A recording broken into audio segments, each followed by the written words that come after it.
لیکن جو اصل موضوع کی جانب فی الحال توجہ دلائیں وہ یہ ہے کہ بعض دفعہ خود ہمارے مومنین کے ذہن میں آتا ہے کہ یہ والی رسم اور یہ والا کام کیا کوئی غمزدہ کرتا ہے، یہ ایک اعتراض ہم پر کیا جاتا ہے کہ صحیح ہے جی امام حسین پہ ظلم ہوا تو یہ عزاداری کیوں ہے؟ عزاداری سے کیا مراد؟ یہ چیزیں کیوں؟ مثال کے طور پر علم، تابوت، زلجنا یا جلوس. اور پھر اس پہ بعض دفعہ اپنے بھی بعض افراد کہہ دیتے ہیں کہ بعض کام ایسے ہیں کہ کسی کا اگر باپ مرتا ہے تو نہیں کرتے. تو اگر اس کو معیار قرار دے دیا جائے تو پھر تو جو ہاتھ کا ماتم ہے وہ بھی چھوڑنا پڑے گا اگر اس کو معیار قرار دے دیا جائے. کس کو معیار قرار دے دیا جائے کہ اگر باپ مرتا ہے تو کرتے ہیں؟ ہاں قطعاً نہیں کرتے. تو اگر باپ مرتا ہے تو ہم تو نوحہ بھی نہیں پڑھتے. باپ مرتا ہے تو لگاتار ماتم بھی نہیں کرتے ابا کے نام کا ایسے کرتے. تو پھر کیا ہوگا؟ چھوڑنا پڑے گا. تو بعض اہل سنت یا وہابیوں کی جانب سے جب اعتراض ہوتا ہے تو کیا ہوتا ہے؟ وہ کہتے ہیں کہ صحیح ہے آپ جی آل رسول کا غم منائیں لیکن باہر آنے کی کیا ضرورت ہے؟ اب باہر آنے پر بریکٹ میں گفتگو کر دے، کہا جاتا ہے کہ جی اس سے امن و امان خراب ہوتا ہے. تو جس امن و امان کی آپ بات کر رہے ہیں وہ تو مسجدوں میں بھی دھماکے کیے. تو یہ کیا گارنٹی اگر اندر ہوگا تو وہاں نہیں کریں گے؟ کیا کابل کی امام بارگاہوں میں دھماکے نہیں ہوئے؟ یا کینٹ ایریاز کی مسجد میں دھماکے نہیں ہوئے؟ وہ بھی اہل سنت کی اور حتی دیوبندیوں کی. یا میلاد النبی کے جلسوں میں نہیں ہوئے؟ ہاں یہ کہا جا سکتا ہے کہ دہشت گردوں نے کبھی بھی کسی شراب خانے پہ یا کلب پہ یا سینما ہال میں نہیں کیے. یہ ایک حقیقت. یا دھماکے جو ہیں وہ پولیس، آرمی، رینجرز یا ایئر فورس پہ نہیں ہوئے. یہ کیا گارنٹی ہے کہ اگر بہت بڑے فیصل بیس کی طرح ایک جگہ پہ ہم عزاداری کریں تو وہاں پہ دھماکہ نہیں ہوگا؟ کیا یہ جہاز بھی عزاداری کر رہا تھا یا تبرہ کر رہا تھا؟ تو یہ تو جتنے اعتراض ہیں یہ بالکل بیس لیس ہیں، ان کی کوئی حیثیت نہیں. لیکن سوال یہ کیا جائے کہ خود پاکستان میں یا انڈیا میں، اور انڈیا میں مسلمان ہوں یا ہندو ہیں، انہیں کیسے پتا چلا کہ امام حسین مظلوم تھے اور یزید ظالم تھا؟ یا یہ کہ امام حسین نواسے رسول تھے اور اچھے تھے اور یزید جو ہے وہ شجرہ ملعونہ میں سے تھا اور خبیث تھا؟ یہ کیسے ہوا کہ لوگ یزیدیت کے بعد مرد آباد کا نعرہ لگاتے ہیں اور حسینیت کے بعد زندہ باد کا نعرہ لگاتے ہیں؟ یہ کیسے ہوا کہ لوگ حق کی راہ کو حسینیت کہتے ہیں اور باطل کی راہ کو یزیدیت کہتے ہیں؟ یہ کیسے ہوا کہ ہندوؤں کے دل بقول ان کے حسین بابا کے لیے نرم ہیں اور یزید خبیث شیطان پلید کے لیے جو ہے سخت ہیں، حتیٰ ہندوؤں کے؟ تو یہ نتیجہ ہے اس دوسری چیز کا.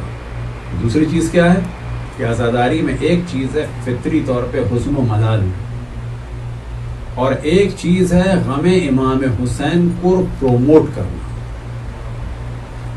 بس جتنی بھی عزائے امام حسین علیہ السلام کی رسوم ہیں انہیں کبھی بھی اس غم کے عنوان سے اینالائز کرنے کی کوشش نہ کریں، بلکہ اس کو ذہن میں رکھیں کہ علماء مراجع نے جو اس کی اجازت دی ہے اور ائمہ نے جو اس کی فضیلت بیان کی ہے وہ اس وجہ سے بیان کی ہے کہ ایک چیز ہے حزن و ملال فطری اور دوسری چیز ہے امام حسین کے غم کو اجاگر کرنا اور پروموٹ کرنا.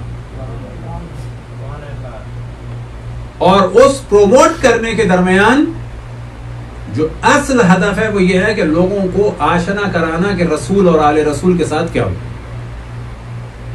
اگر یہ دونوں چیزوں کو اس طرح ڈیوائیڈ کر کے دیکھیں گے تو آپ کو عزاداری کی رسوم میں جو مختلف چیزیں ہیں اس کی لاجک سمجھ میں آ جائے گی. کہ جو میں ہمیشہ مثال دیتا ہوں کیونکہ اب روشن فکری کے نام پر اور ماڈرنزم کے نام پر اور بعض دفعہ اپنے آپ کو کچھ لوگ ماڈریٹ کہتے ہیں کہ جی ہم اعتدال والے ہیں، تو اس کے نام پر کیا ہے کام ہو رہا ہے کہ جی یہ چیزیں زیادہ ہو گئی ہیں. تو اس کو ضرورت ہے کہ ہم کلیئر کریں. مثال کے طور پر ایک مثال جو خود مجھے اچھی لگتی ہے اور اس کو میں بیان کرتا ہوں، اور پچھلے سال بھی اس مثال کو دیا تھا، اور ہدف یہ ہے کہ ان مثالوں کو یاد رکھے کلیئر کرنا چاہیے. وہ مثال کے طور پہ کیا، حضرت علی اصغر علیہ السلام کے چولہے کی، چاہے وہ اتنا سا ہو، چاہے وہ اتنا ہو، چاہے وہ بہت بڑا ہو، چاہے وہ سونے کا ہو، چاندی کا ہو، لکڑی کا ہو، اس کے پیچھے اصل چیز کیا ہے کہ وہ سمبل کے طور پر ہے. اور اس کے ذریعے توجہ دلائی جاتی ہے رسول کے نواسے کے دودھ پیتے ہوئے بچے کو بھی قتل کر دیا گیا. اصل راز یہ چیز ہے کہ اس کے ذریعے سے توجہ دلائی جا رہی ہے رسول کے نواسے کی مظلومیت کی جانب. اب لوگ سوال کرتے ہیں اس کا ذکر قرآن میں، اس کو ضرورت نہیں ہے قرآن میں ذکر. ہاں اگر کوئی یہ کہے کہ اس کا ذکر قرآن میں اور حدیث میں تو غلط ہو جائے گا، تو کہا جائے گا یہ بدعت ہو رہی ہے. لیکن ہم کبھی بھی نہیں کہتے اس کو. ہم کہتے ہیں کہ یہ اس چیز کے ذریعے سے ہم مظلومیت رسول و آل رسول کو بیان کر رہے ہیں. اب اس کی مثال دی جائے کہ نئی مثالوں سے لوگ زیادہ ان چیزوں کو سمجھتے ہیں. تو پہلی بات یہ کہ یہ جو کام ہیں جو ہمارے یہاں عزاداری میں ہم نے استعمال کیے، یہ ایک ماڈرن آرٹ کا حصہ ہے، اور یہ بہت ہی لاجیکل چیز ہے. اس میں کوئی ہمیں پریشان نہیں ہونا چاہیے، کلیئر کرنا چاہیے فقط. بجائے یہ کہ ہم احساس کمتری کا شکار ہوں، بعض لوگوں کو زیادہ پڑھا لکھا سمجھ کے اپنے آپ کو جاہل سمجھے، نہیں، ہم اس کو کلیئر کریں کہ اس کے پیچھے لاجک بھی ہے اور یہ ماڈرن آرٹ کا بھی حصہ ہے. اس کی مثال جو ایک میں دیتا ہوں عام طور پہ وہ کیا ہے کہ فلسطین میں ایک وہابی اور سلفیوں کے لیڈر تھے،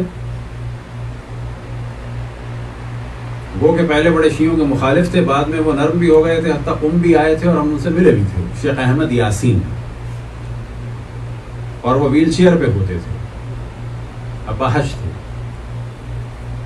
انہیں اسرائیل نے راکٹ کے حملے سے مار دیا تھا. ہر سال ان کی برسی پر ویل چیئر اٹھائی جاتی ہے، اور ان کی جو برسی کے شہادت کے پروگرامز ہوتے ہیں اس میں بھی جو ہے وہ ہر سال کہیں نہ کہیں ویل چیئر کی تصویر آپ کو ضرور ملے گی، چاہے اس کو سرچ کریں.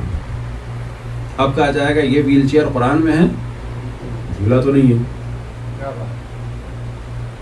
یہ ویل چیئر اس قسم کا کوئی حدیث ہے اصل سیاہ ستہ میں؟ وہاں بھی نہیں ہے.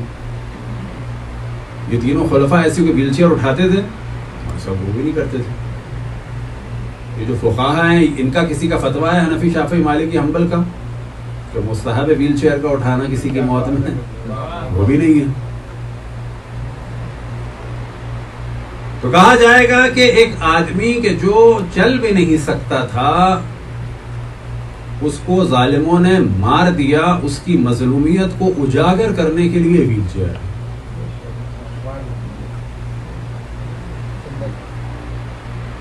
اب اگر یہ مثال دی جائے تو ہمارے والے بھی کہتے ہیں کہ ہاں یہ تو اچھی بات ہے.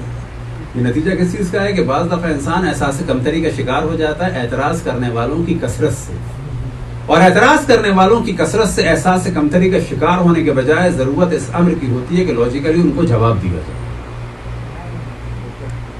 کہ جس کی ایک اور مثال میں دوں کہ پہلے بڑا شور مچایا جاتا تھا زریاں بنانا بدعت ہے بدعت ہے بدعت ہے. اب پورے سعودی عرب میں زریاں بنتی ہیں، مسئلہ حل ہو گیا. کس چیز کی ذریعہ بنتی ہے؟ یعنی خانہ کعبہ کا ماڈل بنتا ہے کہ نہیں بنتا؟ مسجد نبوی کے ماڈلز بنتے ہیں کہ نہیں بنتے؟ اور سب سے زیادہ کس کے بنتے ہیں؟ خانہ کعبہ کے دروازے کے. کسی بھی دکان پہ چلے جائیں سعودی عرب کی، حج کے زمانے میں، عمرے کے زمانے میں، ڈیکوریشن پیس کی ہو یا سونار کی ہو، وہاں پہ آپ کو ایک چیز ملے گی. وہ کیا چیز ملے گی؟ خانہ کعبہ کا دروازہ. اب سوال کیا جائے یہ خانہ کعبہ کا دروازہ، اس کا ذکر قرآن میں حدیث میں نہیں ہے، تو ضرورت ہے اس کی؟ ضرورت نہیں ہے. اس خانہ کعبہ کے دروازے کا احترام کیا جائے یا توہین کی جائے؟ اسے دیوار پہ رکھا جائے احترام کی جگہ پہ، یا خدا نخواستہ معاذ اللہ کسی بری جگہ پہ رکھا جائے؟ تو کیا اس کے لیے بھی کوئی عقل و شعور کی ضرورت ہے؟ پوچھنے کی ضرورت ہے؟ عقل کہتی ہے کہ نہیں، اس کو احترام کی جگہ پہ رکھا جائے، کیونکہ احترام کی چیز کی شبیہ ہے۔ سبحان اللہ۔ اگر اس طریقے سے چلیں گے تو مشکل حل ہو جائے گی، لیکن ہر چیز پر اگر اعتراض کے بعد ہم مائنس ہوتے چلے جائیں، مائنس کرتے چلے جائیں، تو پھر معاملہ حل نہیں ہوتا۔ لہذا بہت ساری چیزیں پہلی نگاہ میں عجیب لگتی ہیں، بہت ساری چیزیں عجیب لگتی ہیں، یاد رکھیں، اور بہت ساری چیزیں ایسی ہیں جن کو چھوڑ بھی نہیں سکتے، لیکن ان کا جو فرسٹ امپریشن ہے وہ بہت ہی نیگیٹو ہوتا ہے، اور اس نیگیٹو امپریشن کی وجہ سے ہم چھوڑ نہیں سکتے۔ ہمیں چاہیے اس کے اس نیگیٹو تصور کو ہم ختم کریں۔ مثلا ان میں سے کیا چیز ہے؟ خانہ کعبہ کے گرد طواف۔ ان میں سے خود ایک کیا چیز ہے؟ خانہ کعبہ کا ایک لقب۔ پوچھا جائے کہ خانہ کعبہ کیا ہے، کیا کہا جاتا ہے؟ بیت اللہ، یعنی معاذ اللہ معاذ اللہ معاذ اللہ معاذ اللہ، اللہ سبحانہ و تعالیٰ اس کے اندر ہے، سب شرک کا جملہ ہو جائے گا۔ تو یاد رکھیں کہ یہاں ہمیں کلیئر کرنے کی ضرورت ہے کہ بیت اللہ سے مراد یہ نہیں ہے کہ اللہ معاذ اللہ اس میں ہے، یا اللہ کا گھر۔ اصل بیت اللہ کے معنی جو ہیں وہ اللہ کا گھر صحیح بھی ہے، لیکن یہ ذرا تفسیر کے ساتھ ہے۔ اللہ کے گھر سے مراد یہ نہیں ہے کہ اللہ سبحانہ و تعالیٰ اس میں رہتا ہے۔ یہاں پر بیت اللہ سے مراد ہے کہ یہ پہلا گھر یا پہلی بلڈنگ کہ جو اس زمین پر بنی اللہ کی عبادت کے لیے، یعنی اللہ کی بلڈنگ، اللہ کی عبادت کے لیے بلڈنگ۔ بیت اللہ یعنی وہ بیت کہ جو اللہ کے لیے بنا، اصل ترجمہ اس کا یہ ہے، نہ یہ کہ اللہ کا گھر سے مراد یہ کہ اللہ اس میں رہتا ہے۔ پھر جب ہم طواف کرتے ہیں تو کیا مراد یہ ہوتی ہے، امپریشن کیا پڑتا ہے لوگوں پہ کہ یہ اللہ کے گرد گھوم رہے ہیں، معاذ اللہ؟ کہا جائے گا نہیں کہ یہ اللہ سے منسوب، کیونکہ پہلی جگہ ہے یہ علامت ہے وحدانیت کی، تو ہم اس وحدانیت کا اقرار کرتے ہیں طواف کر کے، نہ کہ اللہ کے گرد گھومتے ہیں۔ اگر یہ تصور کیا جائے کہ معاذ اللہ کے گرد گھوم رہے ہیں تو یہ طواف عین شرک ہے، یہ طواف شرک ہے۔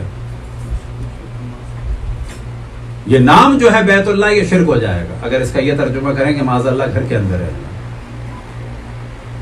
جب سجدہ کرتے ہیں ہم تو ایک امپریشن یہ پڑ سکتا ہے کہ ہم اس گھر کو سجدہ کر رہے ہیں، بہت سارے لوگ ایسا سمجھتے ہیں، یقین جانے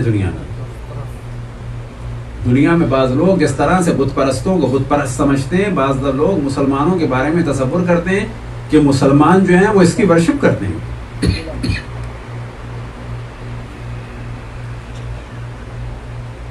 بلکہ خود ہم نے بعض دفعہ انڈیا میں ایک دو لوگوں سے پوچھا کہ آپ کے دوستوں سے بات ہوئی کہ بتوں کی پوجا وغیرہ کے بارے میں، تو خود اپنے بعض مسلمان بچوں نے ہی کہا کہ وہ جواب دیتے ہیں تم بھی تو اس کی کالے گھر کی پوجا کرتے ہو۔ تو میں نے کہا کیا جواب دیا آپ لوگوں نے؟ کہنے لگے ان کا اعتراض تو صحیح ہے۔ تو اس کا مطلب ہے کہ بعض مسلمانوں کو بھی کلیئر نہیں ہے۔ تو یاد رکھیں خانہ کعبہ کو سجدہ کرنا حرام ہے۔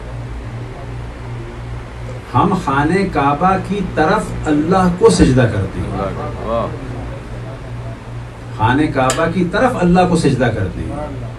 خانہ کعبہ مسجود نہیں ہے، اللہ مسجود ہے۔ بس بہت ساری چیزیں ایسی ہیں جو لوگوں کو کنفیوز کرتی ہیں۔ ہمارا کام ہر کنفیوژن کے بعد جو ہے وہ چیز کو ختم کرنا نہیں ہے، ہمارا کام ہے کنفیوژن کے بعد کنفیوژن کو ختم کریں۔ وہ اللہ مائنس کرتے چلے جائیں گے، مائنس کرتے چلے جائیں گے، مائنس کرتے چلے جائیں گے، سب کچھ مائنس ہو جائے گا۔ اور بہت سارے کام ہیں کہ جو انسان کہتا ہے کرتا ہے، لیکن اس کے پیچھے چیزوں کو کلیئر کرنا پڑتا ہے۔ حتیٰ دعا، کیا معنی ہے دعا کے؟ دعا کے معنی یہ ہے کہ ہم محتاج ہیں۔ دعا کے معنی قطعاً یہ نہیں ہے کہ اللہ اوپر ہے اور ہم نیچے سے مانگ رہے ہیں، اہل شرک ہے یہ، یعنی اللہ اوپر بیٹھا ہے دے دو، معاذ اللہ ایسا ہے۔ جب کہا جاتا ہے کہ اللہ تو بولے اوپر بیٹھا ہے معاذ اللہ، اللہ عین شرک ہو جائے گا. اس سے مراد ہوتی ہے وہ عظمت والا، نہ کہ وہ اوپر والا بہت اوپر والا، کتنے اوپر والا. اب یہاں پہ جب کہا جاتا ہے اوپر والا تو یہ محاورہ ہو گیا ہے. اس سے مراد ہوتی ہے صاحب عظمت، حتیٰ اس سے بھی مراد ہوتی ہے صاحب عظمت. یہ بھی شرک ہے. ایک انسان کہہ سکتا ہے کہ مسلمانوں کو ہم نے کرتے ہوئے دیکھا ہے کہ ہمیں اللہ پہ یقین ہے. کون سے اللہ پہ؟ اوپر ہے. کتنے اوپر ہے کلیئر کرنا پڑے گا اس کو.